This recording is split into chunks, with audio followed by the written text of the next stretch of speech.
তুমি অন্যের বিপদে ছুটে গিয়ে ঢাল হয়ে দাঁড়াও, কিন্তু নিজের বিপদে দাঁড়িয়ে দেখো ভরসা করার মতো কাঁধগুলো কেমন দূরে সরে যায়।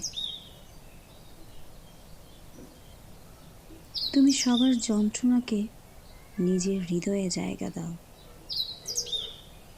কিন্তু নিজের যন্ত্রণার দরজা খুলে দেখো কেউ সেই দোরগোড়ায় এসে দাঁড়ায় না। তুমি প্রিয় মানুষের প্রতিটি কথা মায়ার মতো আগলে রাখো, কিন্তু তোমার বলা কথাগুলো তার ব্যস্ত সময়ের ভিড়ে কোথাও হারিয়ে যায়। এই তো জীবনের বাস্তবতা।